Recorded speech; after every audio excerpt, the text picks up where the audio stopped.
Whenever you're ready.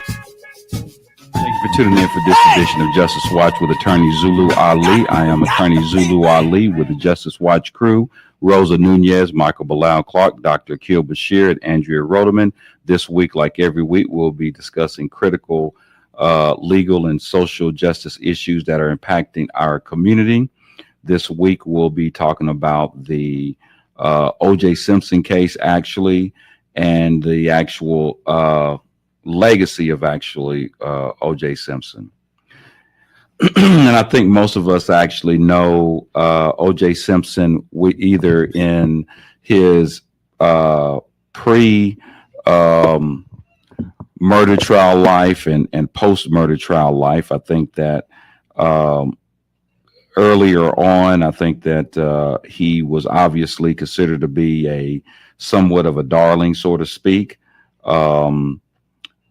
as far as being a football player who I think originally came out of Northern California, went to a junior college, ultimately went to USC as a football player, where he actually was actually a great running back, actually winning the Heisman Trophy, and ultimately being drafted by the Buffalo Bills, although the Buffalo Bills was not a very good team during the time that he played there, but he actually was, for many of the years that he played, the best running back actually in the league, actually holding the single season rushing record for a very long time until it was ultimately broken by Eric Dickerson at some point. But again, as we discussed a little bit about, and then after that point, he actually had a very stellar after football life career as a broadcaster. He had actually he was an actor in several movies. Most of them were comedic type of movies. One being, I think, the Naked Gun series and some other shows that he actually was in, during his time period as an actor. He was going back to, he was one of the first athletes who had major success in endorsements. In fact, he actually did the what is called the Hertz Rent-A-Car. He was the Hertz Rent-A-Car spokesman for a very long period of time as well. So OJ actually, and then he was, and then again, going back to his broadcasting career, he was considered one of the he was actually a relatively good sports broadcaster as well. And then we know that at some point in time, for many of us that remember, the infamous y'all was because even said the case of People versus O.J. Simpson, which was there was an allegation that he had actually killed his wife, and a friend of hers or acquaintance by the name of Ron Goldman. The allegation was that he actually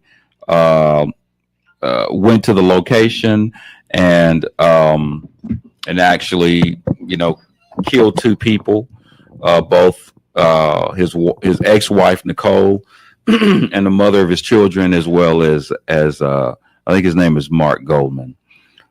He actually went to trial. That is considered to be the trial of the century. He was obviously defended by what is known now as the Dream Team, that included Robert Shapiro, Johnny Cochran, the famous F. Lee Bailey, Carl Douglas, several really good attorneys that defended him in the case. It was a very, very long trial. The prosecutors in that case was Marsha Clark and Christopher Darden were the main prosecutors in the case. And ultimately, O.J. Simpson was found, not guilty in that case. And it sparked some serious divisions in this country. A lot of it had to do with race. A lot of it had to do with race, and a lot of it had to do with, the issues that people were concerned about with regards to domestic violence. It changed. I think the case actually changed a lot of things for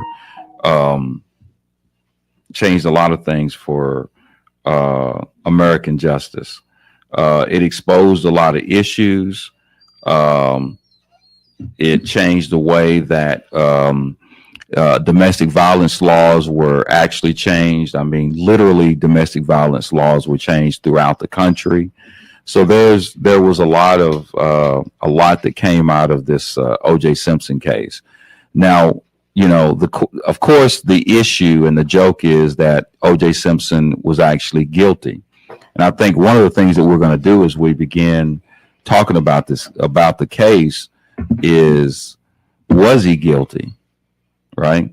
And so, was he guilty? I don't know how to answer that question. Well, I mean, there's a couple of things. I mean, to me at the time, and I'll just be on. I mean, of course, I'm a criminal defense attorney now, but at the time, I was actually a police officer when the O.J. Simpson case actually, the verdict during the case and that actual verdict. And there's a couple of things that, I mean, I don't know if a lot of people really pay close attention, to the case. Yeah. Meaning that there's a few things that's obvious.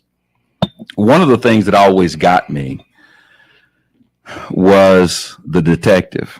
Yeah. And the detective that actually, when he drew, his blood was drawn. Mm-hmm. And I think that they drew his blood. If I'm not mistaken, it's been a long time, so I may be shaky on some of my recollection of some of the issues. But I believe his blood was drawn at the LAPD station. Mm-hmm. And I believe they actually have a way to take.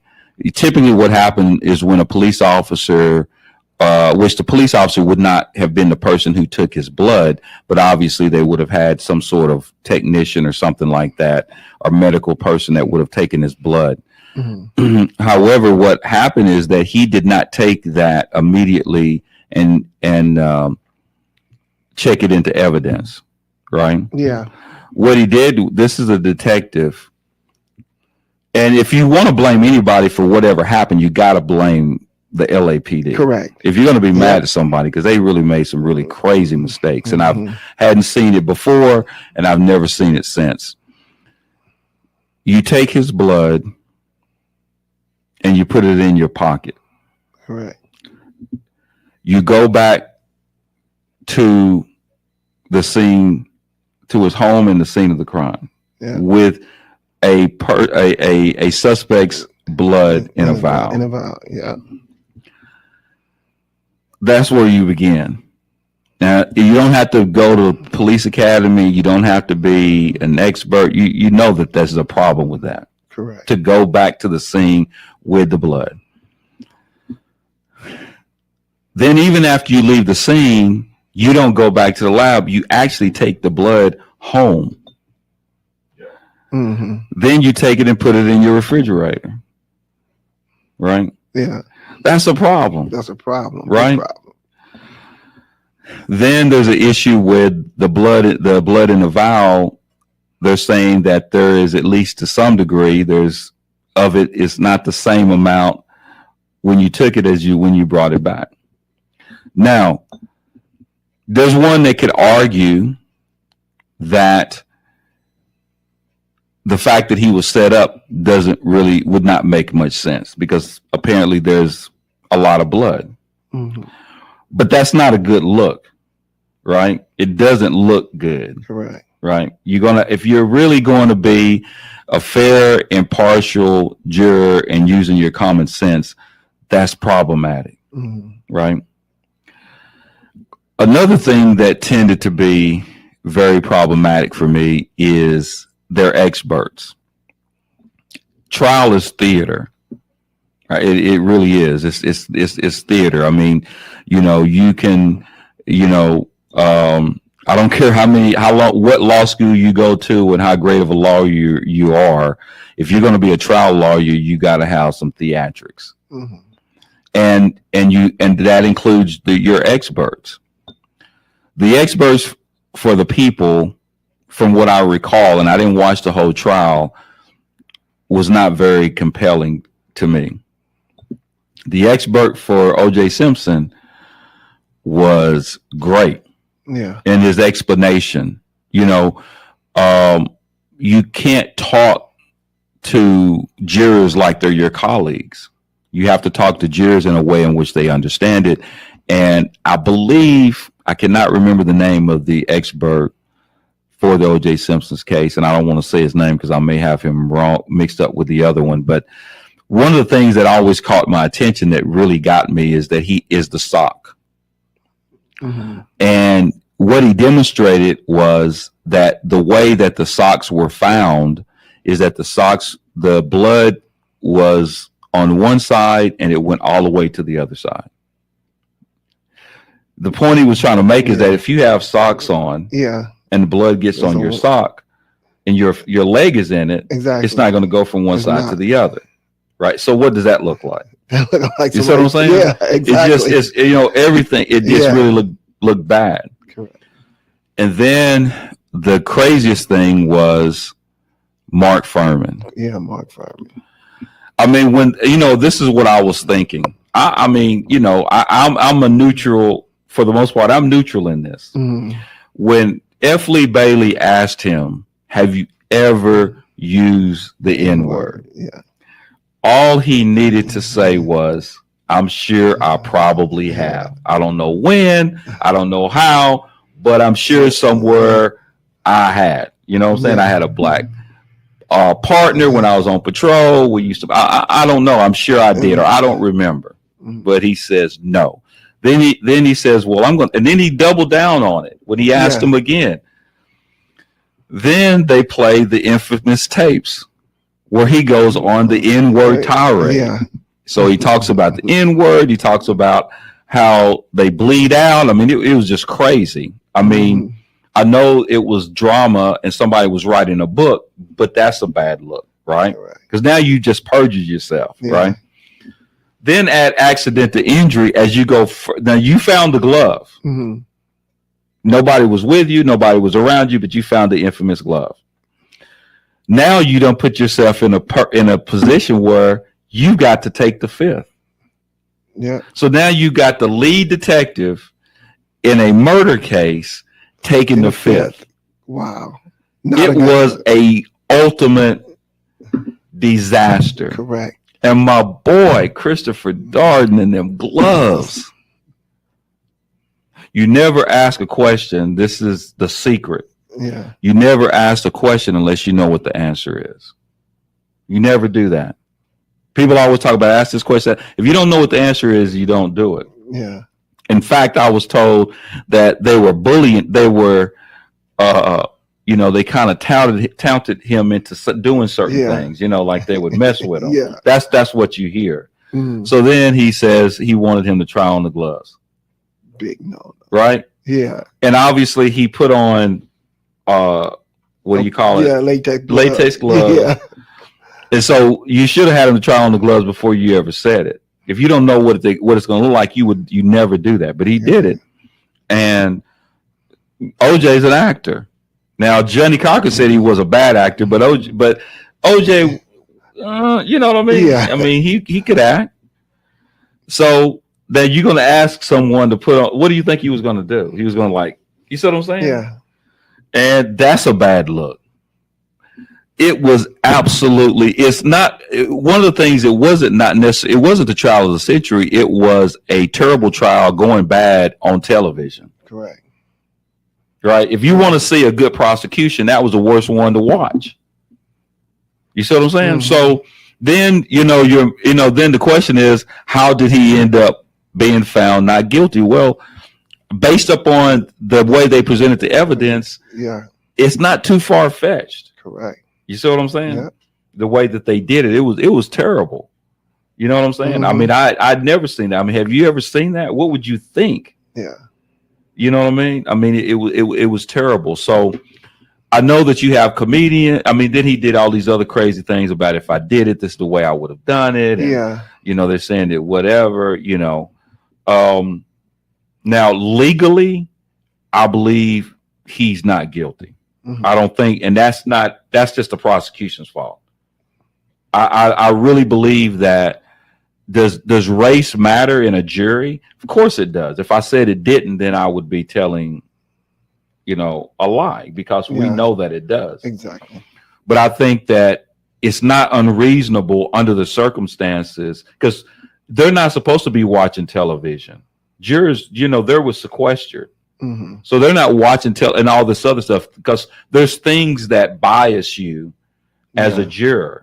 And I'm sure that if they would have seen some of the things that everybody else was looking at, maybe they would have been contaminated and maybe it would have been different. But these are jurors that do not consider anything other than what is actually in that courtroom, if you're doing it the right way. Yeah. And the system didn't fail. Honestly, the system worked. Yeah. What failed was the LAPD and the prosecution. Right. They just really dropped the ball. There's no way. I mean, that was terrible. Hmm. You know what I mean? Yeah. That was just absolutely a S show.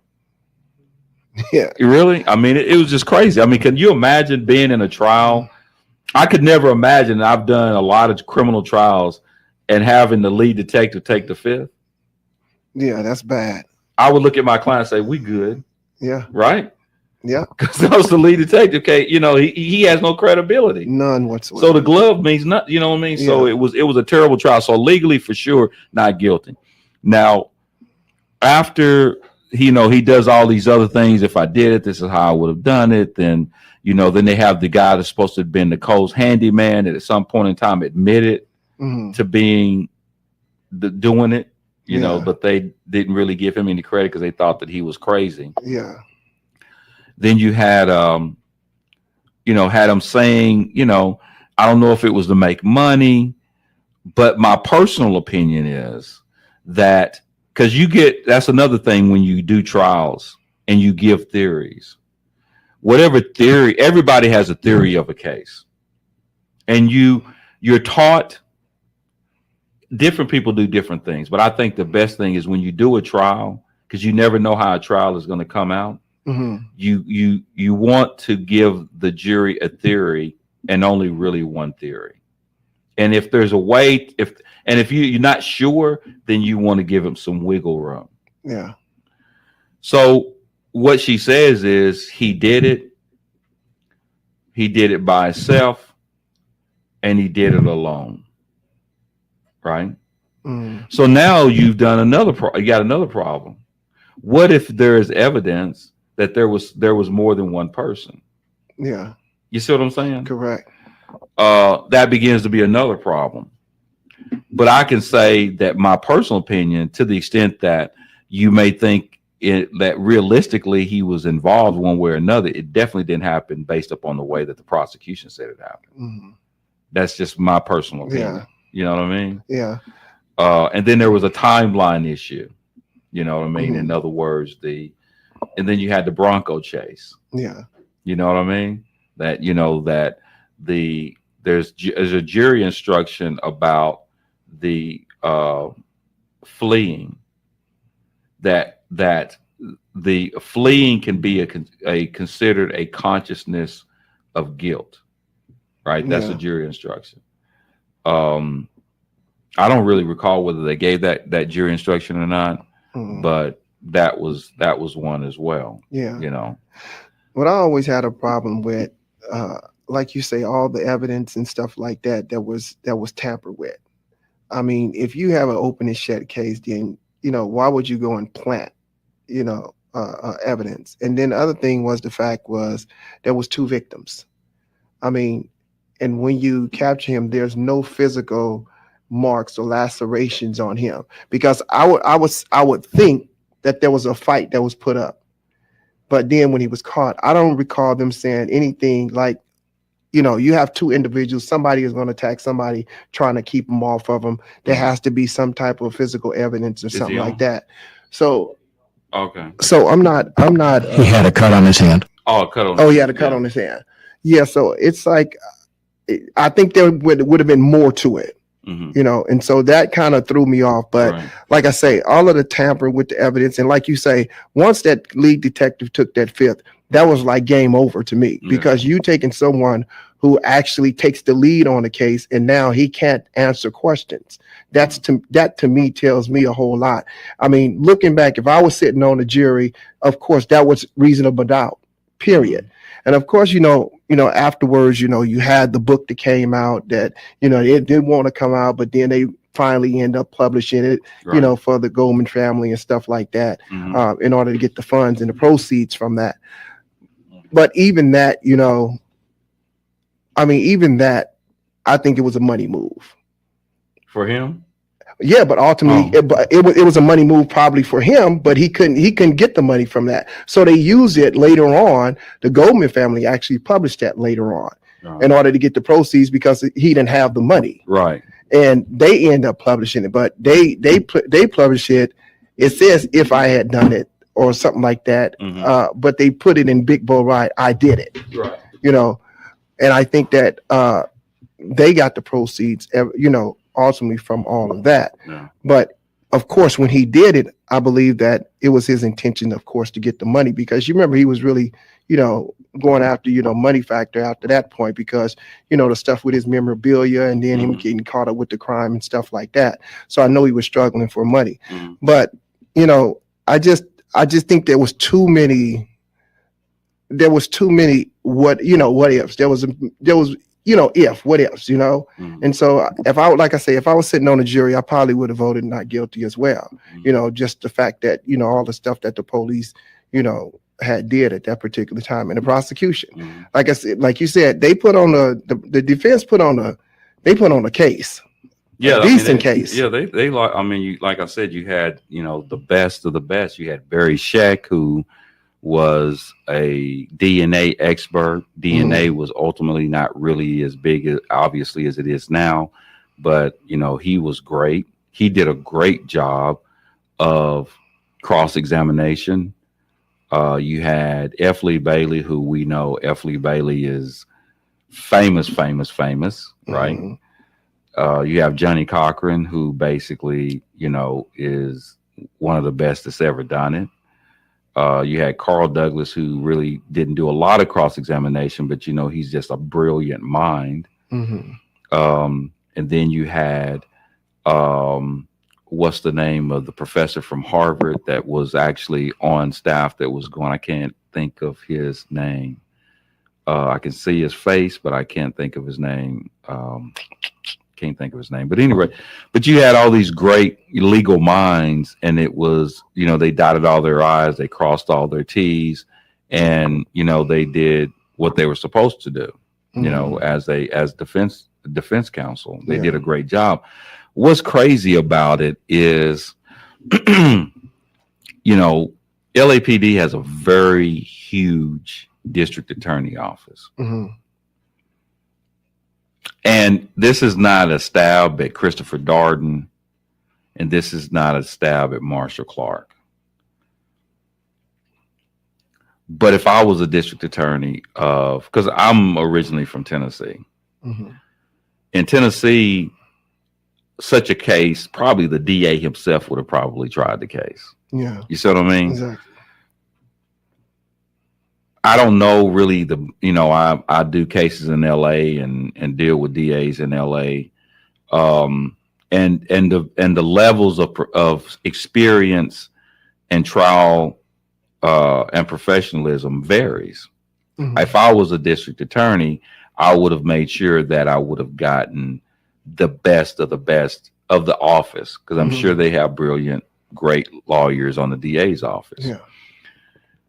The scuttlebutt is, and I don't want to be a rumor mill, is that basically it was not attractive to people in the DA's office, and some of it had to do with there were officers who had a reputation, and that exists even now. I do know that in some cases, especially like some of these gang cases and stuff like that, there's some officers that are known to be, you know, Yeah, you see what I'm I saying? got you. And a Yeah. lot of times when those individuals are involved, it's easier to get them to resolve it. Or sometimes they don't even want those officers even to be in the courtroom. Hmm. So, that's where you begin, is knowing that it's one of those cases that was probably problematic before it ever really got started. And it was obviously some huge political issues going on, because you are talking about, there's no, I don't think there's very, if I just in my memory, in my 50 some odd years of living, I'm not going to tell you exactly how old I am, but that's one of the biggest falls from grace that I've ever seen, because I don't think that people understand how huge, especially now, how huge OJ Simpson was. Yeah, This dude was just it huge. was. Actually, when I was a kid, they had OJ Simpson action figures. Hmm. Yeah. I mean, I had OJ Simpson. There was OJ Simpson. I mean, he was just a Cereal huge, box. huge, huge, huge star. He was extremely charismatic. Mhm. He was doing like I said, he was one of he was the first athlete that had such big endorsements. You know what I mean? Like with Mhm. Hertz. Yeah, Go OJ. You know exactly. what I mean? I Exactly. Yeah. mean, just huge, man. And to see him fall that far and that quickly is just, unbelievable. Yeah. Then you had the issue, the other issue of the social issue that came out of it, because ultimately it became even bigger than OJ, Hmm. as big as he was. Because I think on one hand, there was the law enforcement was on trial. Mm. You know what I mean? And Yeah. it really was, because you got to figure this is right after the Rodney King Yeah. beating, Exactly. right? Yeah. Um, and so it's the same city, Yeah. right? So LA is right where the Rodney King came, which is, nobody will ever forget seeing Rodney King. I mean, that was Right. like a mini series, Yeah. seeing Rodney King get beat. And then here you come with the OJ Simpson case, and there you go. You know what I mean? So Yeah. now you got the LAPD, the one that just got through, going through what they did with the Rodney King, Hmm. Rodney King thing. Now here you go. So you got a lot of people who were, they saw it as the police being on trial. Yeah. And so when he was found not guilty, a lot of people were extremely happy, because it became about the police, Yeah. right? And so I think when people were cheering and they saw all of these problems with the LAPD on prime time, so to speak, Hmm. because it wasn't on prime, it was on, I think, CNN maybe at that time. Yeah. And to see it was almost like the people who felt like they were being mistreated by the LAPD and police around the world felt vindicated. Yeah. You see what I mean? Yeah. So it became bigger than OJ Simpson. Correct. Then you had the other element, is you had Johnny Cochran, Hmm. who obviously in LA, everybody, he was a very popular attorney, obviously in Los Angeles. Yeah. But around the world, who was also an extremely charismatic person, Hmm. brilliant mind. So now you have not only you're being vindicated, the vindication, but it's also him being the primary person, Hmm. being this articulate, well-spoken, super swag Hmm. attorney, Yeah. right? Who happens to be a black man, Hmm. right? So then Yeah. you had that element to it, right? Yeah. So, so there was so many things that went, and then on the other hand, then it became so racial, and a lot of it had to do with the media, had a lot to do with it. Oh yeah. You know what I mean? They Most played, definitely. not the Johnny Cochran and the Dream Team is not the only one that played the race card. Yeah. Everybody was really playing the race card. It was definitely good TV. It sold a lot, back when, unfortunately,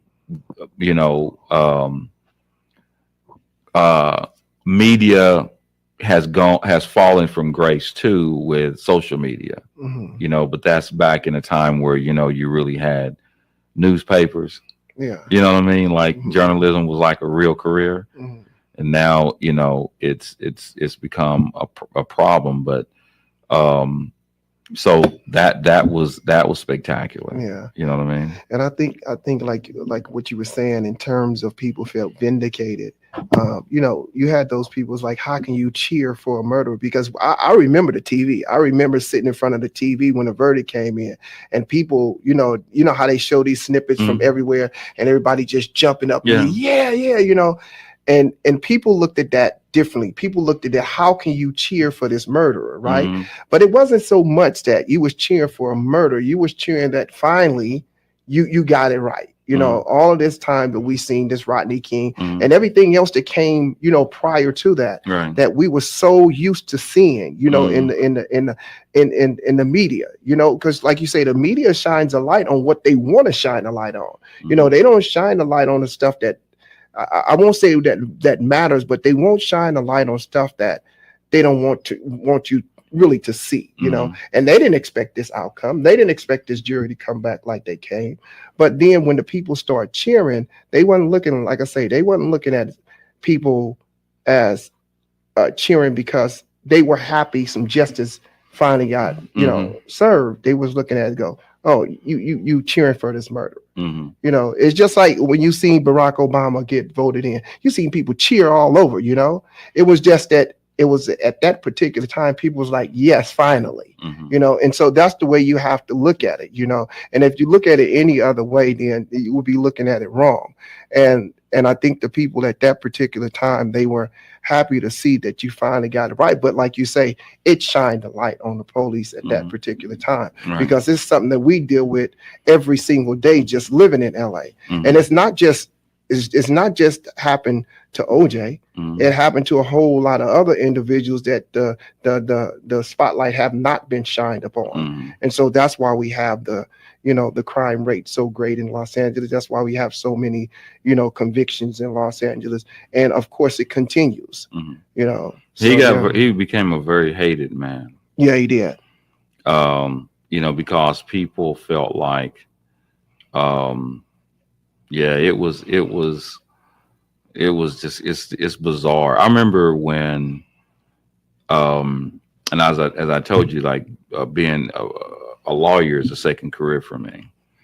So when I came out to California to go to law school, I took a class called trial practice, and it's a class that has very limited number of people that can get into the class. I think it was like 15 people. And it was taught by this judge in LA, an LA County judge. And so I got into the class, and there were people, and what happens is when you have those kind of classes, there's people who can kind of audit the class and sit outside and wait for people to drop the class. That's just how huge it was. So we probably had 15 people inside the classroom, and then maybe another 20 or 25 people or more trying to get into the class. And I remember the professor says, and I don't know what prompted him to say it, but he says, I don't know. He says, I don't really care about what you think about O.J. Simpson. I don't care what you think about the Dream Team. They did their job. The next time I went to class, there was nobody waiting to get into the class. I mean, people just didn't want to be in the class no more. I mean, I'm like, man, that is crazy. That's just how huge and how soft of a subject that is. Wow. You know what I mean? Yeah. And I'm like, this is crazy. Nobody wanted to go to class because he said that. And, I realized just how, sensitive of a subject it is when you talk about the O.J. Simpson case. And people, really saw that the cheering, I mean, because you saw the reactions were, you'd see people like they show like Subway, Mm-hmm. like people were in the different places, like in New York, where you could see like a group of people and you'd see a group of black people and a group of white people and the black people cheering, and Yeah. white people mad as you know what. Yeah. And, that was crazy.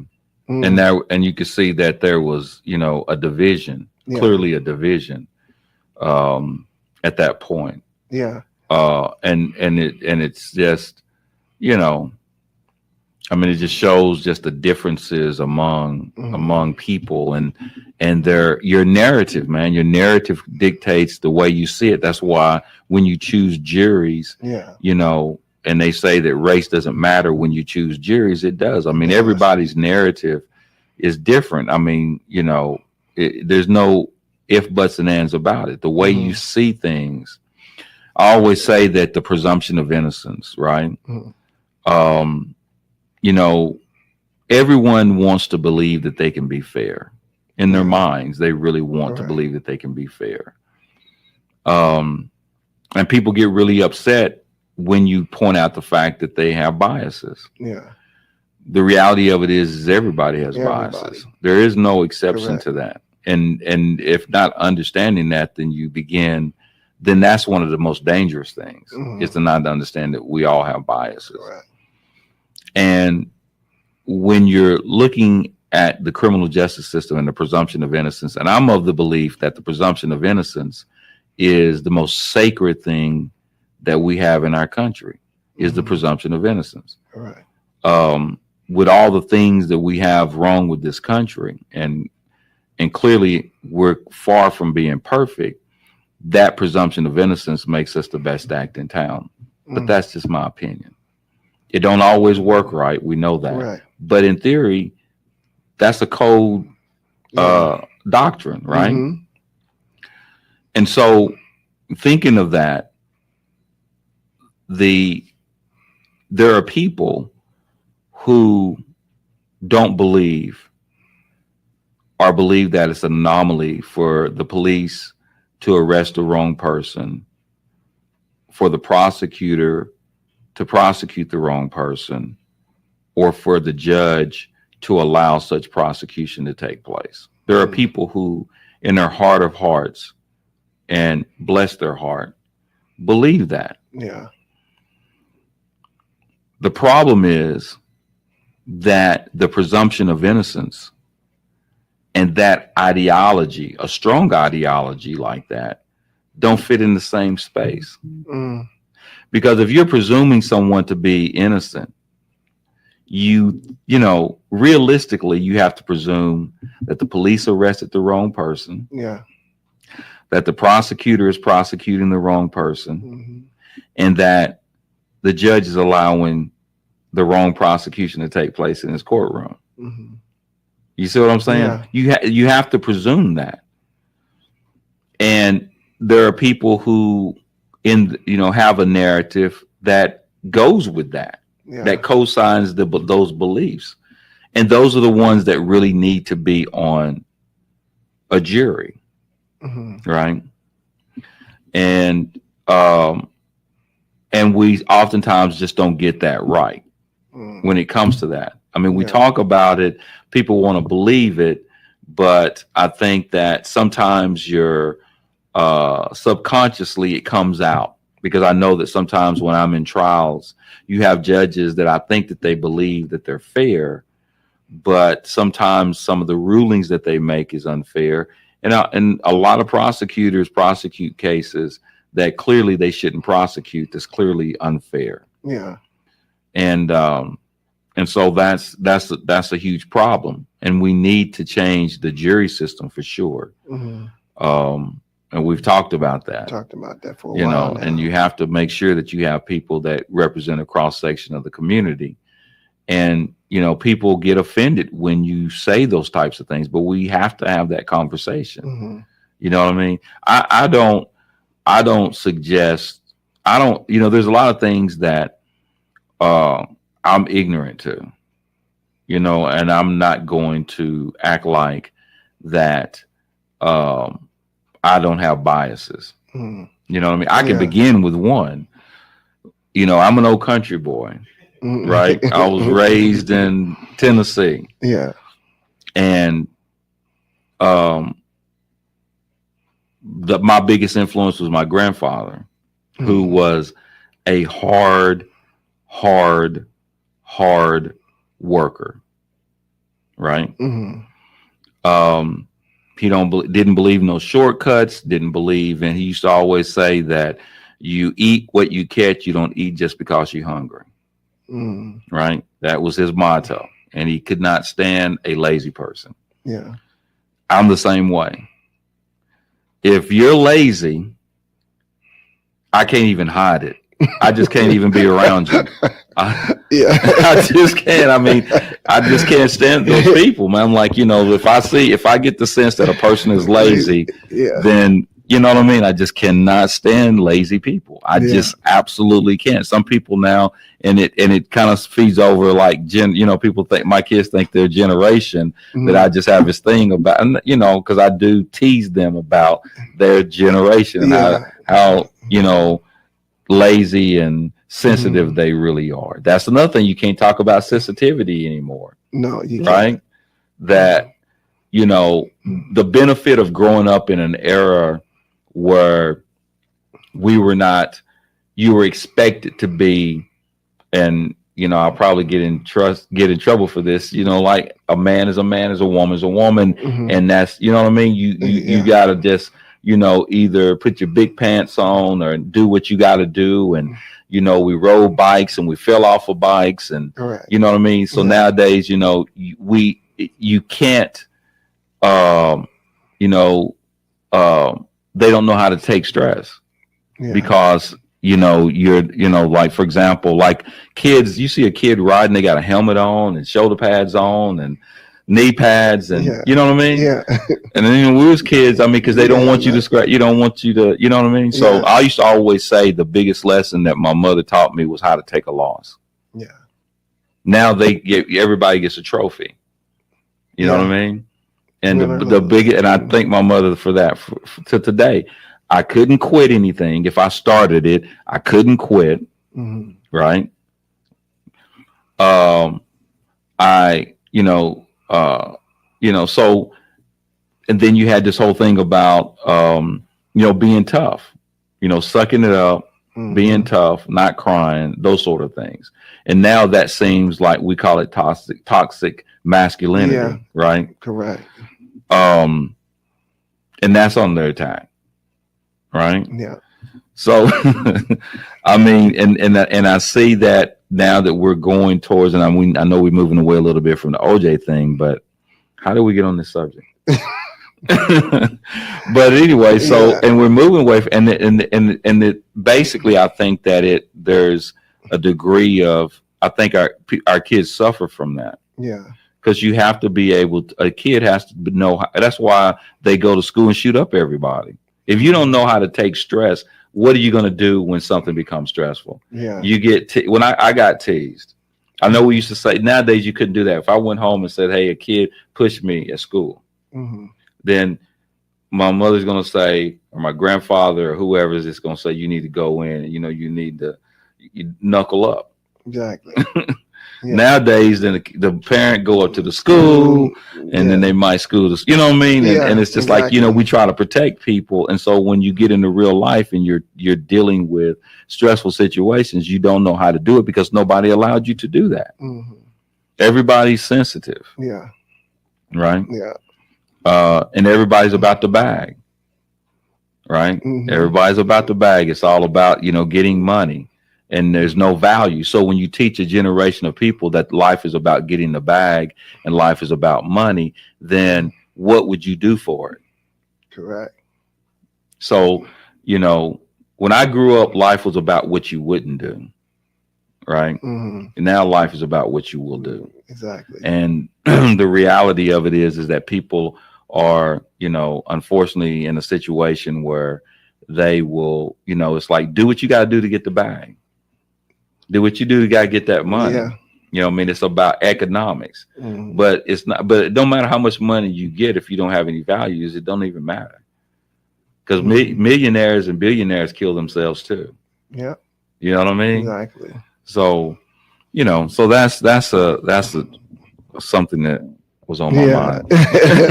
mind. No, you went into talking about your bias because, of course, Oh we was yeah, talking about about the the bias, right? bias and stuff Yeah, like that. and About I'll let you know what it is right now, right? exactly. That's how we went there. But Yeah. yeah, when you was talking about, I had this question for you because I know we've been talking about it for countless years, and I don't think that there's been a mass push, you know, in regards to it. I think we spoke of it several times, but I don't think it caught any ear. I don't see no mass push for it, and that is how to revamp that jury, that we Hmm. talked about. And I can't tell you, man, I think from day one, since we came on air, Hmm. we've always talked about that.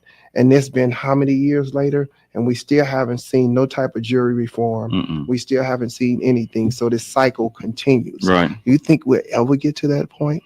I don't know. I mean, there's a couple of things that they got to do. First of all, I think that they're going to have to start compensating people for jury duty. Mm, Because people from different social economic backgrounds can't do jury duty. I mean, yeah, who can take off if your employer doesn't pay for it? Who can do that? No yeah. matter who they are. And you have to ask yourself this question.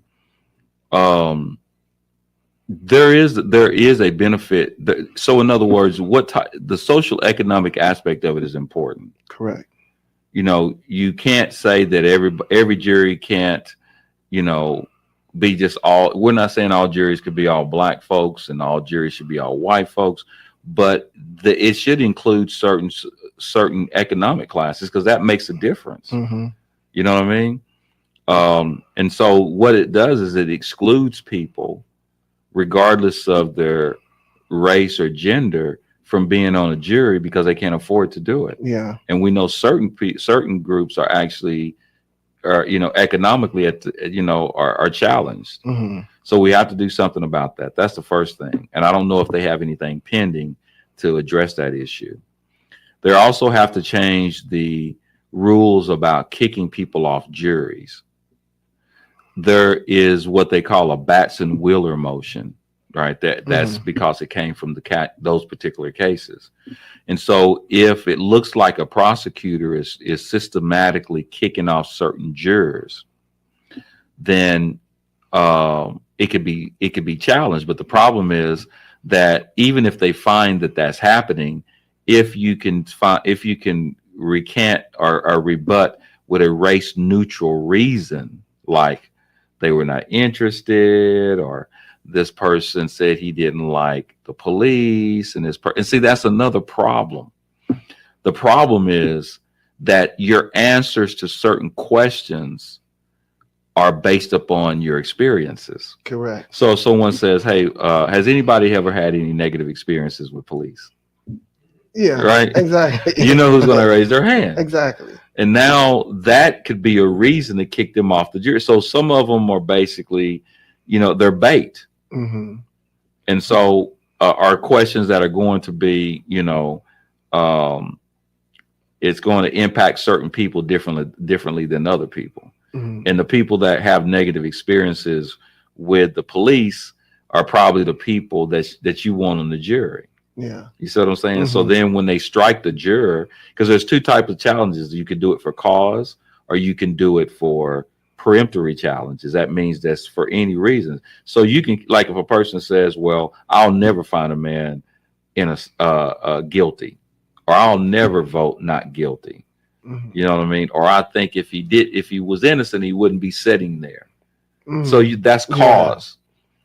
But when peremptory challenges, which can be anywhere from 10 to 20, that means each side can kick off 10 or 20 people, then, you say, I'd like to thank and excuse jury in seat number 4, right? Objection, Batcher Wheeler. You go out back in the back and just say, Your Honor, he's been kicking off nothing but African Americans or Hispanics or whatever. Hmm. And he says, "Well, it's granted." And then he's going to say, "How do you rebut that?" "Well, Your Honor, the reason I kicked off jury in seat number 4 is because he said that he's had bad experiences with police officers. Because he said that his cousin got set up by the police." right? Yeah, So you see what I mean? And then that exactly. might fly, and there you go. Yeah. You see what I'm saying? So, that's the problem. And I think that there has to be they have to check those types of questions Mm. and change that. Uh, Somehow take that into consideration. Yeah. Now it's a lot. Now Newsom had came down with some laws that are the legislature in California has made it more difficult, supposedly, to do that. Um, so there are some laws in that are coming down, but not like it's not is it should be rapid and it should be federalized. Yeah. 10 minutes. Okay, it should be federalized. You Hmm. know what I mean? Yeah. Yeah. So, but that's a problem, man. We need to address it, and it needs to be. And another thing too is that there's not enough emphasis on it. Hmm. People aren't really talking about jury reform the way that they should. Yeah. They're talking about everything else, like the police. I mean, there's people that just go under the radar, like the DAs Hmm.